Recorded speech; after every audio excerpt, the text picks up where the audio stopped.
Friday.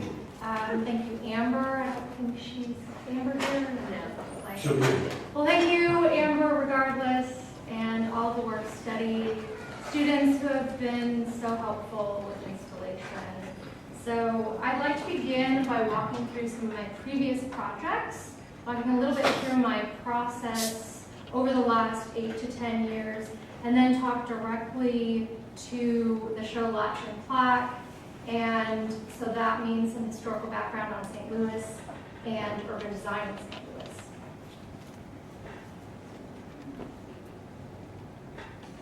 So I'd like to begin with this 2008 exhibition that was at the Oregon Jewish Museum. The genesis of the exhibit were 4 leather-bound journals, a stack of letters, ephemera, Nazi-era stamps, jade statues, and other ephemera that had belonged to my Austrian Jewish grandfather. The show, like Latch and Plaque and the Hunt Gallery, has a strong interdisciplinary research component, pairing first-hand documents with art objects. And as part of a research grant, I had these documents translated from German into English. So at the time, we knew very little about my grandfather's history and past. Didn't talk about it. All we knew was that he was from Vienna and that he was Jewish, and ended up in Shanghai for a number of years. So the exposed narrative in these journals was really exciting. They chronicled his life adventures and misadventures from Vienna, Austria in the 1930s during Nazi occupation, to a Jewish refugee camp entitled the Hongkou district in Shanghai, to Australia, and then eventually to the United States when he immigrated in the 1950s. The letters were a year of correspondences with his Gentile girlfriend in Vienna, and then also his parents who ended up in a Polish ghetto in Lot, which I'm pronouncing right. I don't know if anybody speaks Polish. So anyways, I had 200 pages of translated text to work from.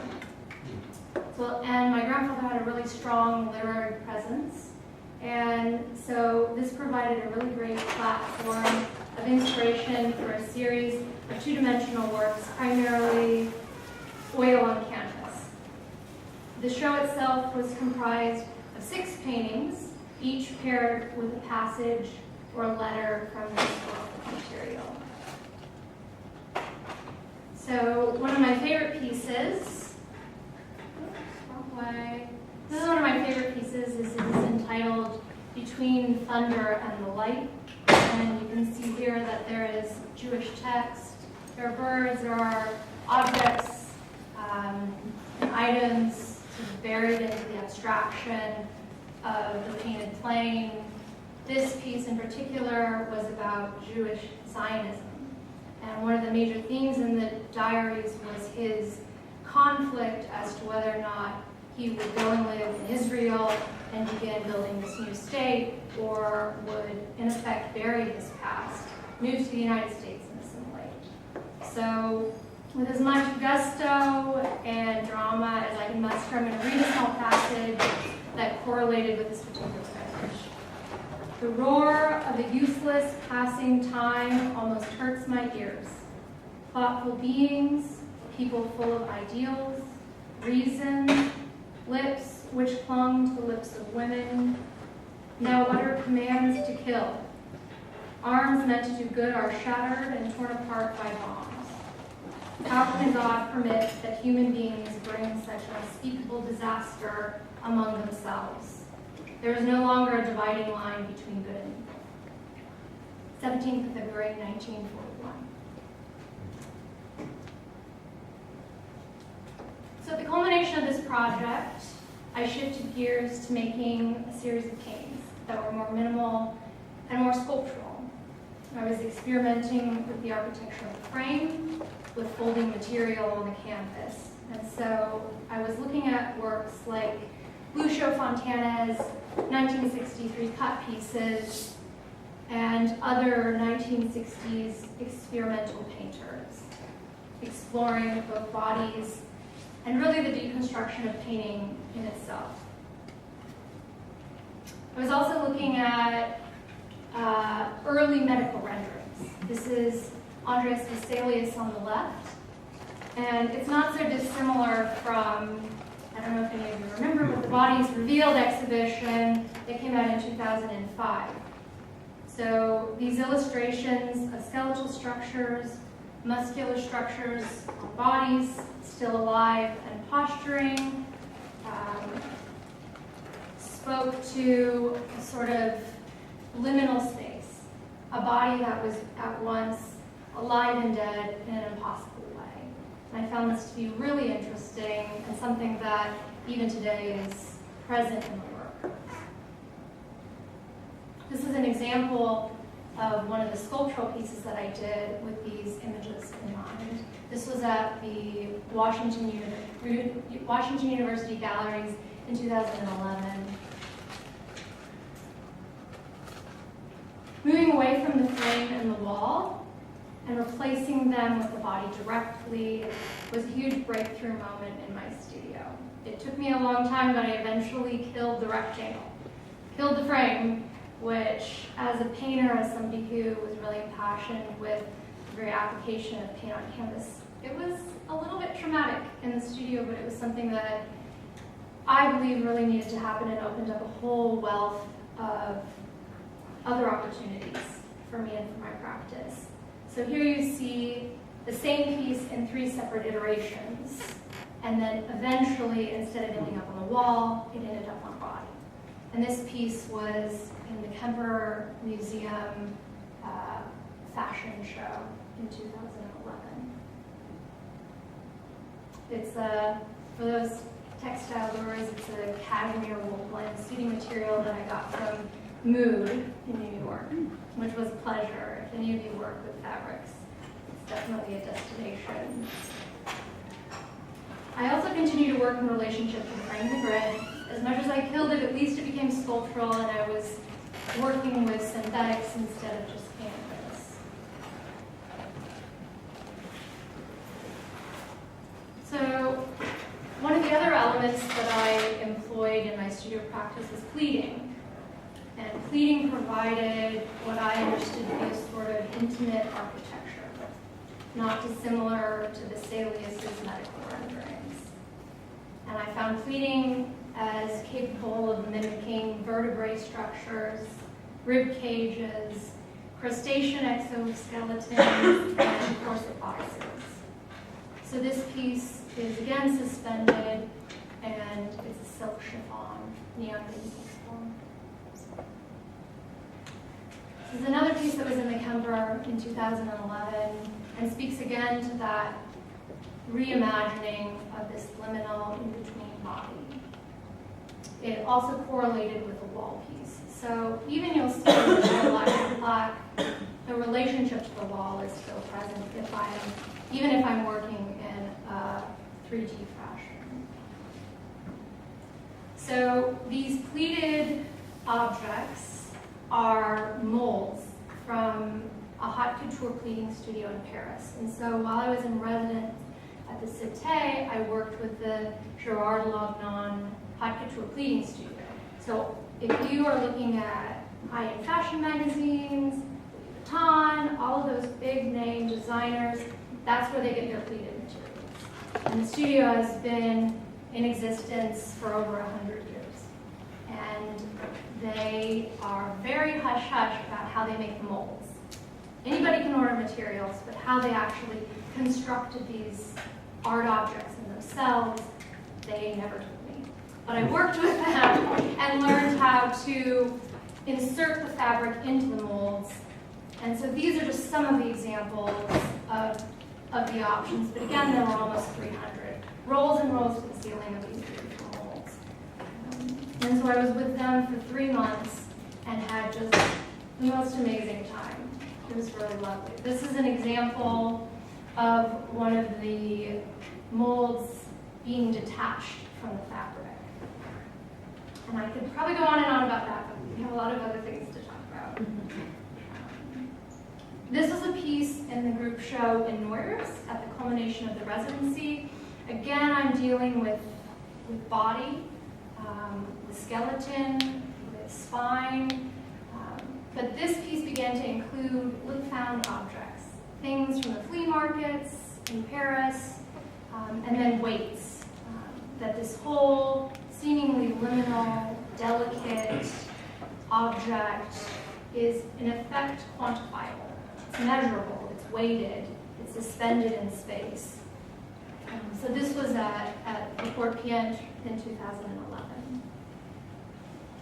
When I returned from the residency, I did a show with Buzz Spector at the Regional Arts Commission, and while I thought I had exhausted all possible subjects about Jewish identity, I revisited it with this show.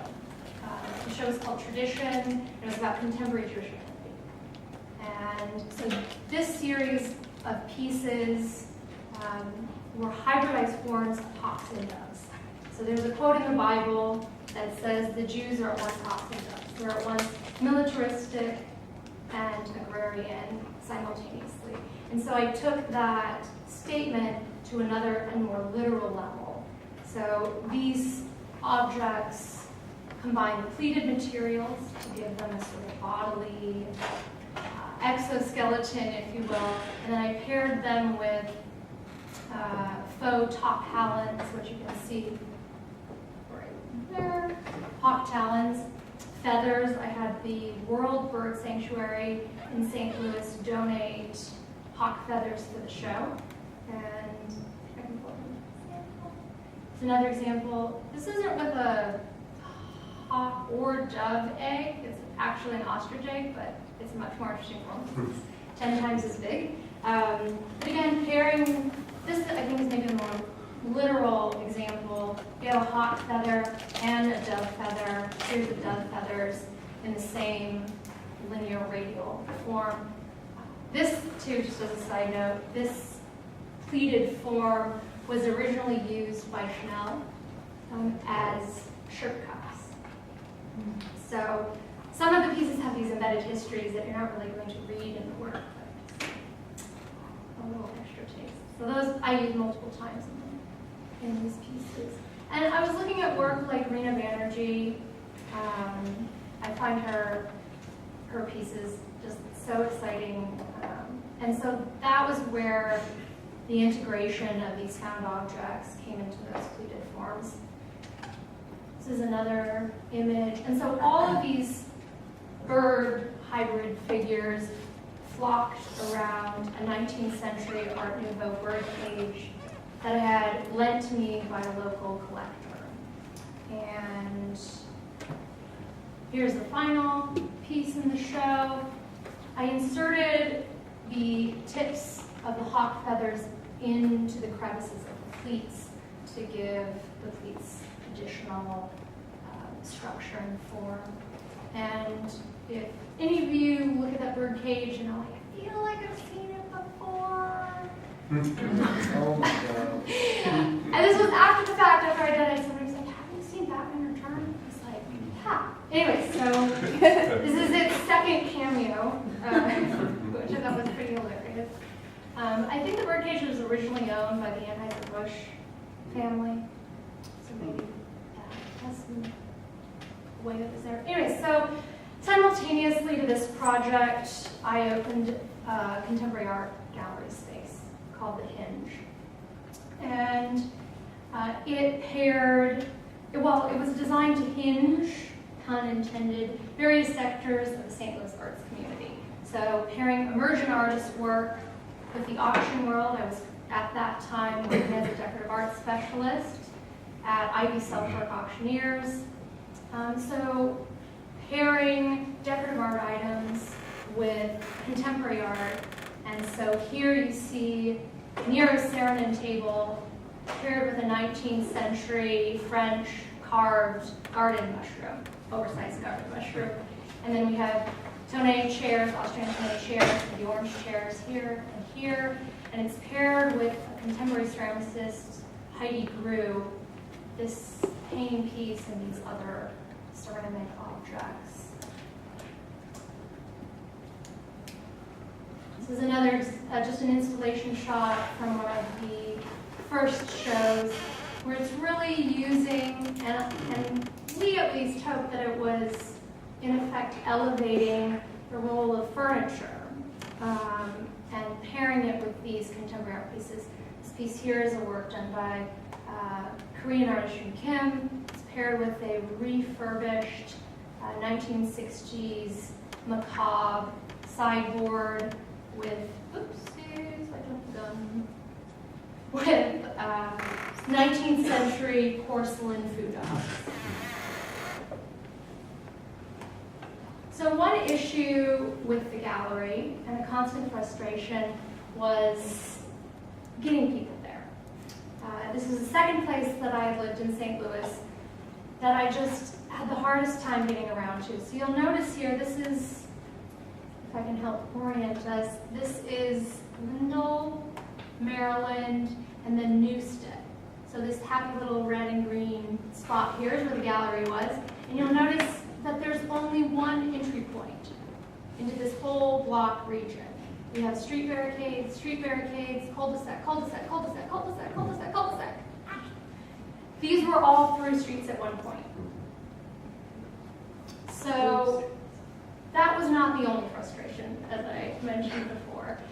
Also, when I first moved to St. Louis, I got a moving violation ticket for driving the wrong way down the street that I lived on.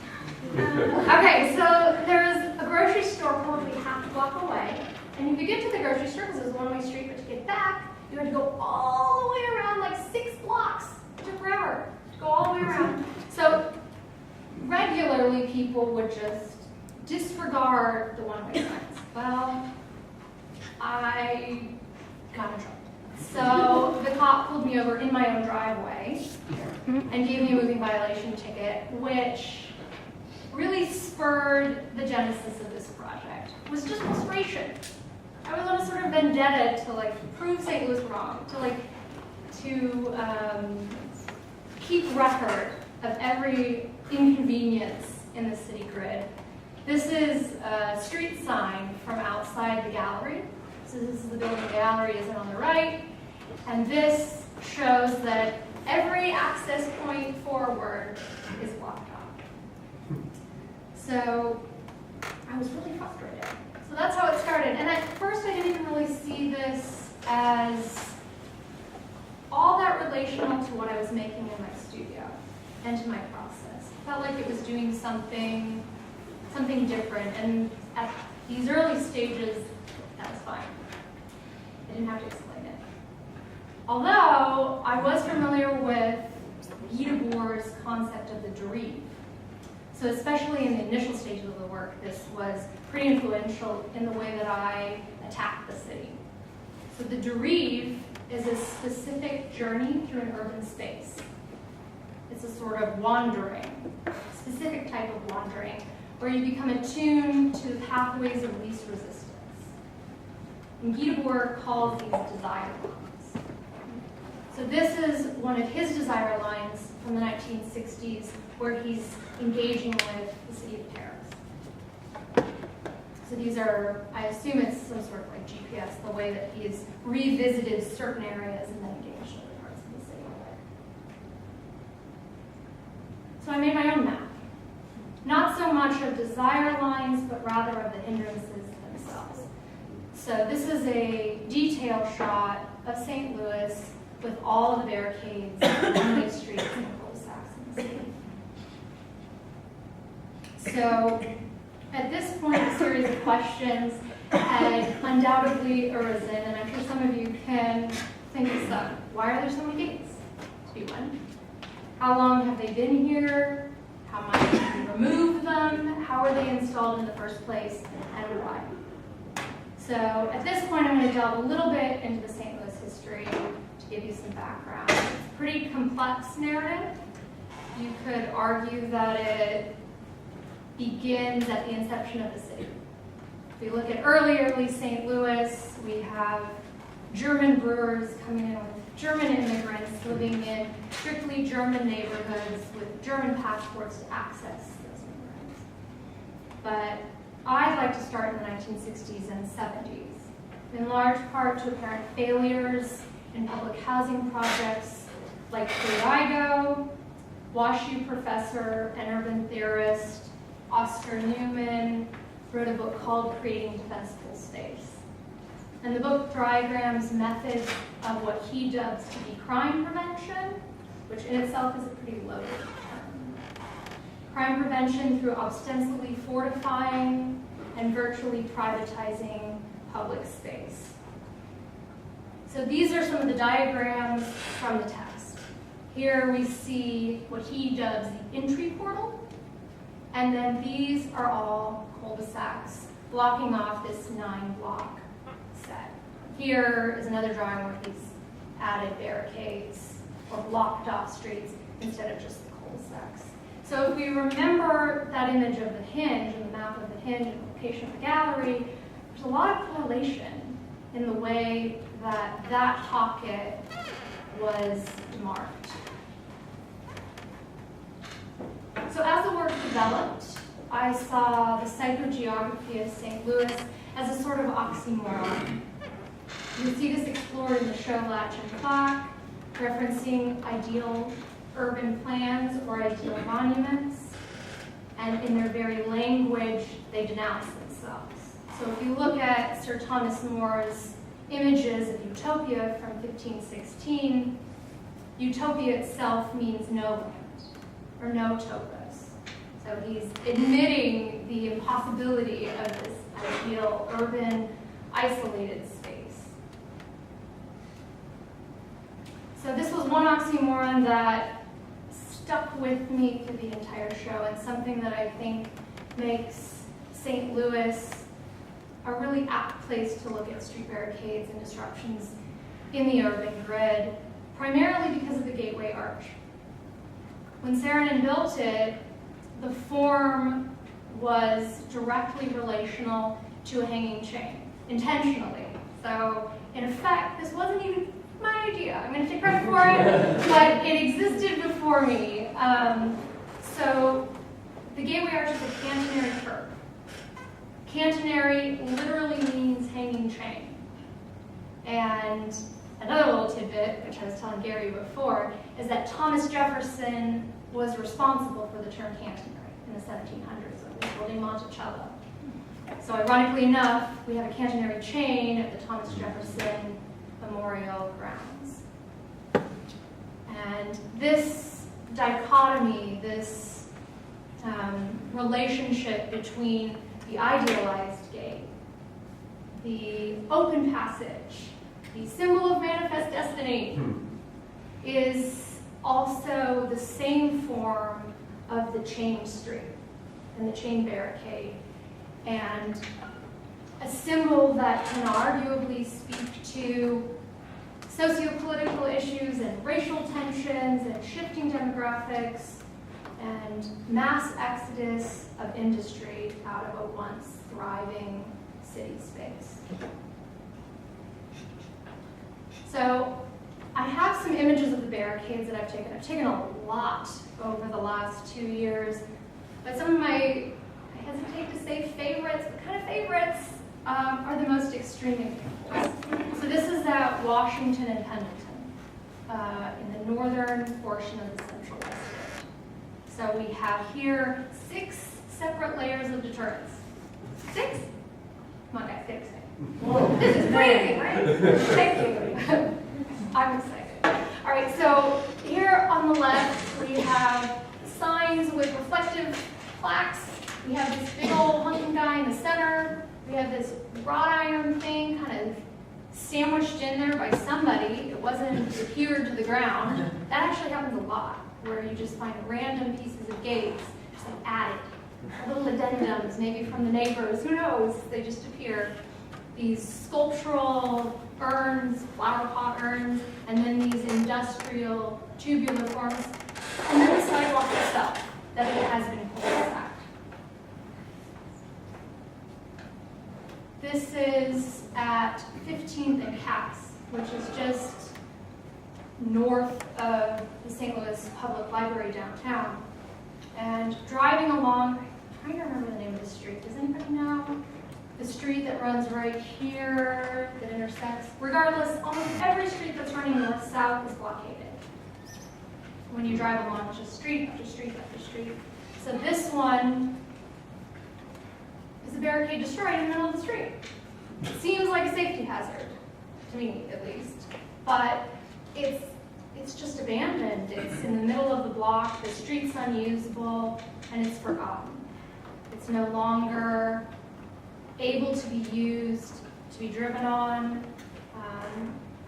And interestingly enough, when I went to take this picture, I ran into two people. I ran into a black man with a baby carriage, just walking through the street barricade.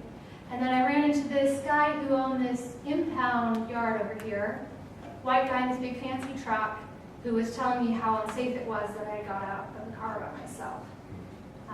But he had a crew of people, and if anybody made me more uncomfortable, it was him.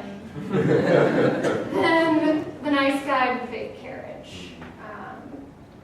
But I've noticed through talking to people about this show that there is so much fear from people who live in certain parts of the city, as they may or may not want to interact with North St. Louis, or even the cusp of North St. Louis. I also took a lot of pictures of alleyways. This is at that Newstead portion of the city in Central West End, right before it hits Del Mar. And not only were the streets blockaded and cul-de-sac, the alleyways were also turned into one-ways. And you'll see this in the show, primarily in the video piece, where I look at the alleyways as a sort of alternative grid system, more economical, accessible means of activating the city spaces and getting around. I know I've done it where to get home I would cut through the alleys instead of driving on the streets because it would be quicker. This gate, I think, is the ultimate extreme for me. It's been a constant point of reference, and I've done a number of pieces of work surrounding this particular artifact or city relic. This is on Walton Row, also in the Central West End. It was installed in 1984. And you'll notice here, not only does it completely restrict vehicular traffic, it also restricts pedestrian traffic, which is not uncommon, but less common than most of the barricades restrict vehicular traffic. So not only does it restrict pedestrian traffic, but it goes up to the property lines on either side. So there's no way to get past this, well, minus the open gate, but you'll see that there is a lockbox and this does close. So after this process of research and photographing the barricades, I began to do a series of site installations where I would isolate what appeared to be these addendums, aestheticizations, extremes, deterrents or add-ons to the gate, such as locks, out-of-reach chains, and spiked finials. In refabricating these objects, their supposed utility was removed, and by selecting a translucent material like resin, I was able to play at a suggested removal or transience to both object and barricade. They're kind of ghostly. I also found the forms to function as independent sculptural objects in a gallery space, and their titles and orientations directly related to their original locations in the city. So this piece correlates with a clear lucite pedestal that elevates the piece to 38.5 inches, which is the exact height that you would find it in the city. I also did a series of resin cast finials and illuminated them. So these objects that became the expected and ignored fabric of the urban terrain became more obvious as they were reimagined as art objects.